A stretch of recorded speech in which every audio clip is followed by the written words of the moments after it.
Hi, I'm Matt from Mud and Blood, a podcast dark and grim, and I'm back after a very long delay for the next of our visual reviews.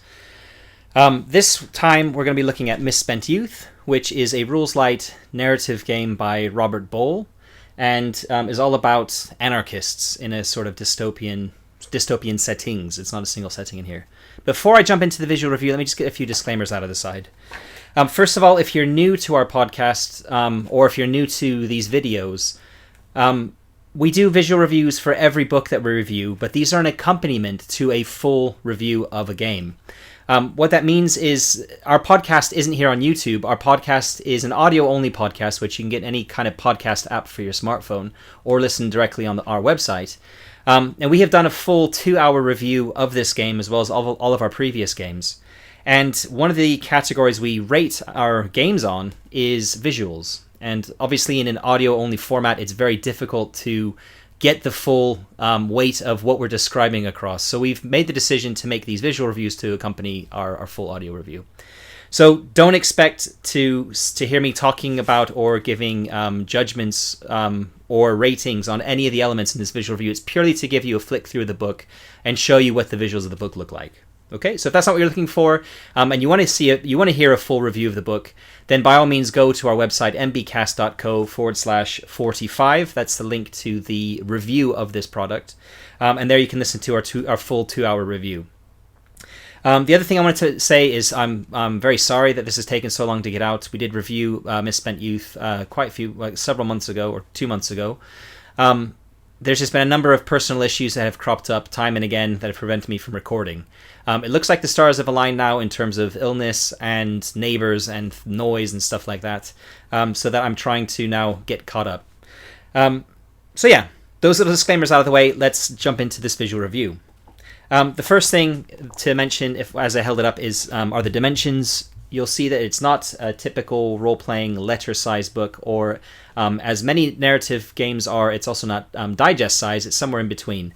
And in fact, I have measured it. So if you're interested in the imperial measurements, they are 10.25 inches tall by 6.6 inches across.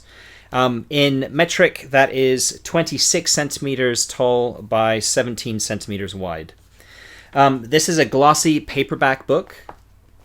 As you can probably see some sunlight reflecting off of it. The covers are in colors, you can see, but only 3 colors, black, white, and red, it looks like. The pages are heavy, black and white, matte finish. They really are quite a heavy weight. I don't know exactly what the weight is, but it's quite heavy. It's quite feels quite premium. And the binding looks like it's perfect binding, if that means anything to you. Which just basically means that the pages are glued into the spine, which is pretty standard for a paperback. And the last thing to note, because this isn't a really thick book, sometimes people are wondering on paperbacks whether there's actually writing on the spine. There is writing on the spine for this one, so when it's on your bookshelf, you will be able to find it. Yeah, so that's pretty much all I'm going to say about the book for now, in terms of the covers. So I'll hop over to my desk now to give you a look at the inside of the book. Okay, so here we have Misspent Youth on the desk. Covers we've already looked at, so let's open it up and take a look. Inside the front cover, we have basically the credits page on the left, contents page on the right, and on the back cover we have a like an in-character or an in-universe advertisement, and yeah, the idea for this whole book, as you can see at a quick flick through, is for this to feel like one of those kind of punk newslettery type things that were produced back in the, I guess in the 80s. I'm a bit too young I kind of missed out on a lot of the punk movement when it started. But it definitely has an aesthetic which is very unique. As you can see, every page is a different layout, which is very, very cool. Language, by the way, is very strong in this. Lots of swearing, which is fine for us, but might not be fine for you. It even has a little comic, 2-page comic, kind of in the middle of the book. So, really, after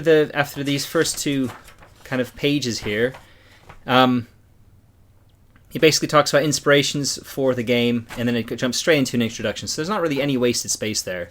The back has a collection of character and GM sheets, as you can see there. The struggle chart, which is very useful in any game of Misspent Youth. But yeah, I just kind of wanted to quickly flick through and show you how this was laid out. So the first thing to point out is that this is all black and white art, as you can see. But it definitely has a very, very unique and striking aesthetic, as I'm sure you'll agree. The text is in this kind of typewriter style text. The font, I'm not sure what the font is, but it's kind of like typewriter style. I have to say it makes it a little bit harder to read than using a kind of more standard font, but it definitely helps with the aesthetic, and it isn't actually hard to read. It's just it's definitely a style choice which adds to the whole feel of the book. As you can see, most of the artwork in here is made up of photographs. There are some graphics in terms of drawings. You can see there's a drawing here. There's some graffiti in places, but most of it is basically photographs or doctored photographs. I don't think there's really a lot more to say on it. Normally we'd be talking about tables and whether it's single or one column or two columns. A lot of the text is broken up in these kind of call-out boxes throughout, so it kind of again fits in with the general aesthetic. When it's a full-page set of text, it tends to be in two columns like this, but there are some which are single-column layout. So it doesn't really stick to a single kind of style throughout the entire book. It kind of just flows in a kind of haphazard, anarchistic sort of fashion, which definitely fits the theme of the book. So that's kind of it. This is all I really wanted to show as a quick flick through and give you a taste of what it looks like on the inside. So this is Misspent Youth. I should mention that there is a supplement for this book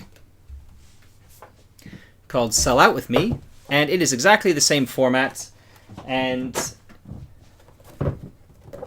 follows exactly the same layout convention as the previous book.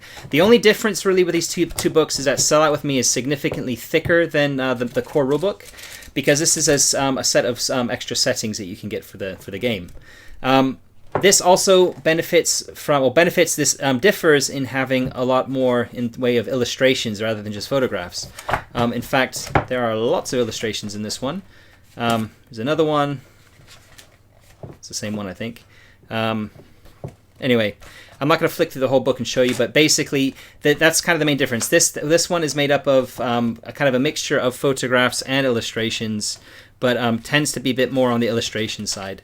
The other difference with this, the reason for that probably is that I would imagine Robert had in fact that's a very good example of a quite high quality illustration with a lot of detail. The main difference between this and Misspent Youth is that Misspent Youth Robert created off of his own back, whereas Sell Out With Me was a Kickstarted product. So this has the benefit of stretch goals being hit to increase the art budget, etc. Whereas Robert would have paid for all of the art for Misspent Youth out of his own pocket, which is potentially why there's fewer illustrations inside. But that said, I don't think Misspent Youth suffers from having fewer illustrations.